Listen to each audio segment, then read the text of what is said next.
Hockey is a team sport. It's no secret that when there's dysfunction in the locker room, it's pretty evident on ice. And typically, the reason for the discourse has to do with one or, in some cases, two individuals. In this video, we're going to up the toxicity here and go over the worst locker room cancers currently in the league. We'll mainly be talking about their past actions that have caused them to be viewed in such a negative light and the repercussions for the present. And with that, here are the top 3 locker room cancers currently in the NHL.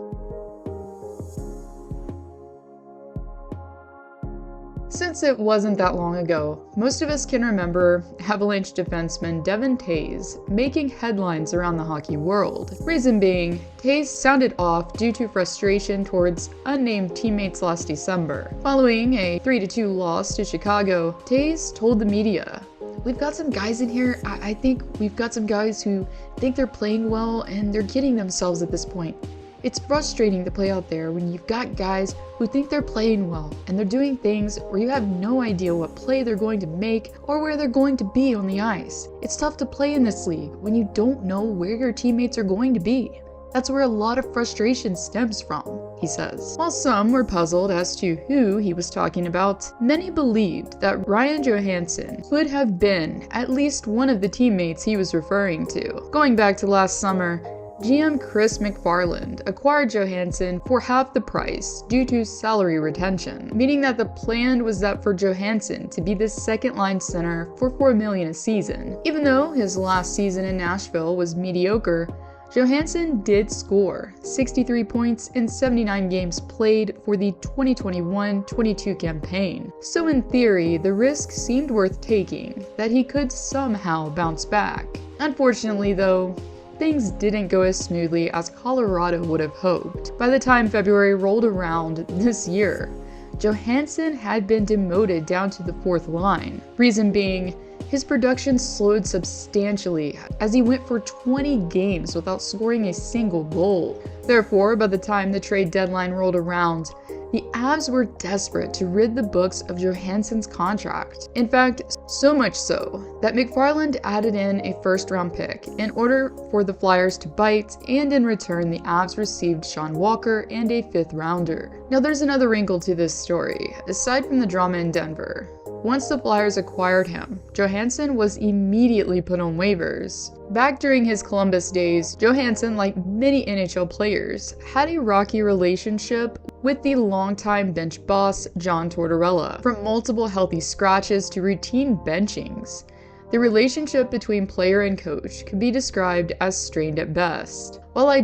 definitely wouldn't be opposed to going more in depth about it, it does at least say that, knowing Torts' coaching style, that Johansson probably wasn't playing hard enough for his liking. Going back to Toews' comments, if you take everything into consideration, the waivers, the decline, the whole picture, if you will, then it paints an interesting one. Plus, we also have a tweet from Adrian Dater that went out as well. Relations between Avs core players turned sour within the last 2 weeks towards Johansson. It was a problem that was addressed today, but Johansson's side of the story has yet to be told. Bottom line, there was friction in the room. While yes, we don't know the full story, what we can say is that Johansson didn't work out as far as on-ice production went, and that it would make sense if the discourse in the locker room had to do with that, and also with what Toews was referring to. Guys who think they're playing well. And I was really proud of myself and how I played, and I was able to be a key piece and helping that team mature and develop into a really good hockey club for a bunch of years. If he was referring to Johansson, then that would mean he was in denial about his decline and wasn't open to accepting that he was struggling to produce. For now, Johansson is on the mend due to a hip injury and is etched into the Lehigh Valley Phantoms roster, the Flyers' AHL affiliate team.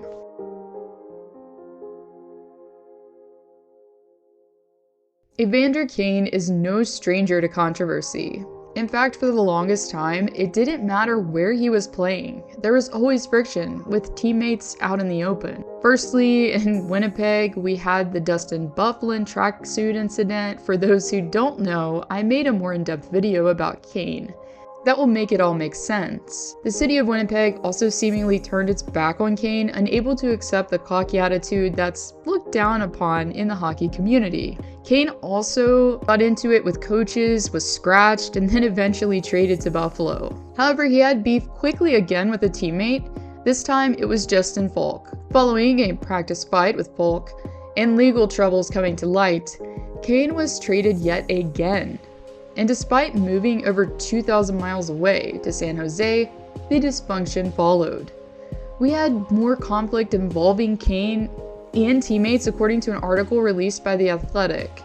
In summary, his teammates reportedly didn't want him back, and he was suspended for forging a vaccination card. The frustration, according to the source, had to do with Kane's disregard for team rules, such as being late for practices and games. Going back to his time in Winnipeg, according to Yahoo Sports and other sources, Kane was scratched for a dress code violation. So this does track. Team rules. Fast forward to the present, and Kane has now been a member of the Edmonton Oilers for over 2 years at this point. Kane signed back in 2022 to a one-year try-and-see type deal. Now the forward is locked up until 2026 and is making over $5 million a season. However, things haven't been going as smoothly for Kane as before. For one, Kane has been frustrated over the fact that he believes he's not getting the ice time he deserves from head coach Chris Knoblauch. Also, according to Oilers analyst Rob Brown, Knoblauch has acknowledged that there's a conflict behind closed doors. It's funny, I listened to the post-game and Knoblauch talked about some frustration and negativity that has creeped in. The team's not playing as well, but it's creeped into their dressing room and into their bench, he says. While this was weeks ago, when any team isn't doing well, that's when the true test comes about. When the adversity hits, the players that are overly negative are logically going to be more negative in result, and not able to remedy the situation. So yes, while this is all speculation, it was at least strange that Kane was scratched following a 6-3 loss to Toronto for a maintenance day. Now again, this is speculation, but NHL insider Elliot Friedman, who is well respected around the hockey community, said that he isn't so sure that Kane being scratched was for maintenance. Chris Knoblauch came out before the Ottawa game on Sunday night and said Kane is out for maintenance. You could tell the reporters who were there didn't believe it. I wondered about it too. Is it a healthy scratch that they're keeping quiet? I wonder if the Oilers were just saying, we want to do something here, but we're not gonna pour gasoline on the fire. But that scratch a day after McDavid and Draisaitl getting roughed up a bit, and Kane being a guy who can definitely do something, it had people wondering.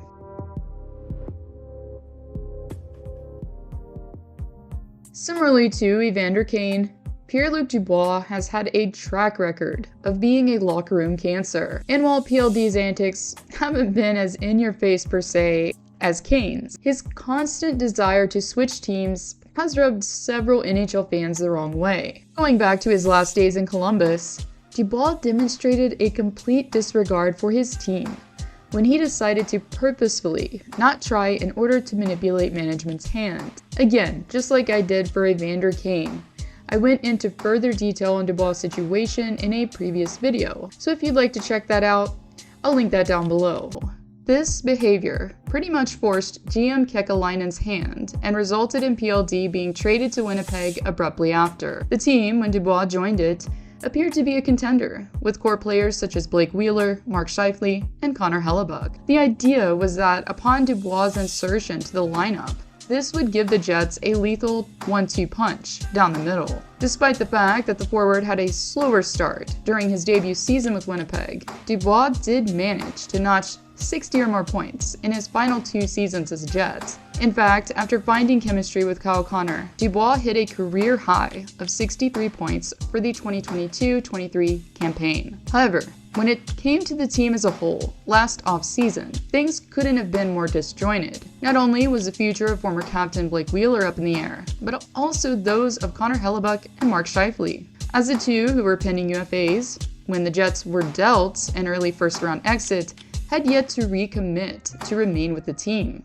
Looking back, while Scheifele didn't give us as much to go on, Hellebuyck laid out some breadcrumbs in one of his interviews that he did last June. The netminder, when asked about potentially re-upping with his longtime team, said this, quote, I'm in the fate of someone else's hands, end quote. Now obviously the former Vezina recipient isn't naive and knew that GM Kevin Cheveldayoff would be open to re-signing him and theoretically giving him close to the dollar amount he desired. We're going to come back to this, but in hindsight, there was something, or rather someone, preventing multiple core players from resigning. Fast forward just days after this interview was conducted, and Dubois, due to being traded, was on his way to the City of Angels. So Dubois goes from Columbus to Winnipeg for a hot minute until he's again not happy, and the LA Kings decided to take a chance on the forward, as they acquired him this past summer.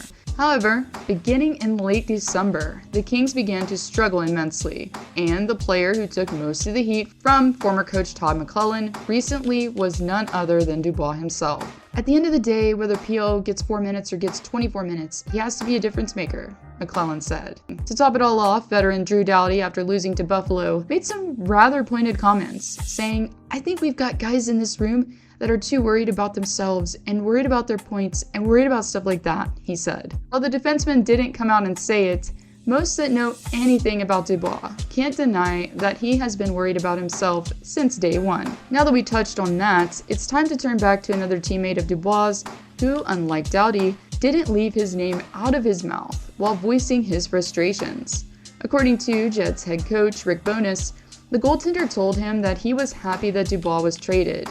"I know after talking to him, he was very pleased with the trade that we made with the LA Kings," the coach commented.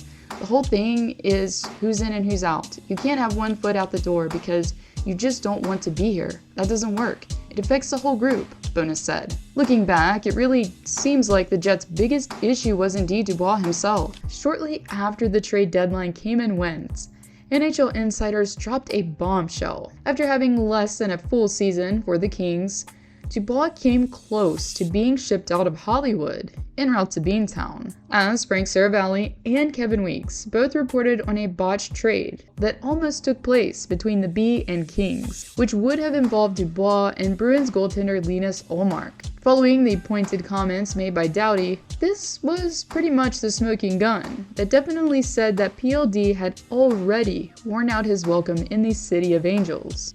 For now, Dubois is still on the books for LA. However, I'm sure that GM Rob Blake isn't done listening in on offers for Dubois' services. In conclusion, I wanted to mention a couple of names that could have been on the list mainly due to past antics. Tony Giangelo and Ryan Suter both have had issues in the past with getting along with teammates. And yes, I've done separate videos on them as well, going more in depth if you'd like to check those out. If you'd like to support me and what I do on here, consider joining my Patreon. With plans that start at just $1 a month, you'll be privileged to some pretty cool perks. From video previews to monthly shoutouts and unseen channel analytics, you'll be able to connect with me and my patrons and be a part of an awesome community. If you're interested in joining, click the link below for more info. Thank you all for watching, and I'll see y'all next time.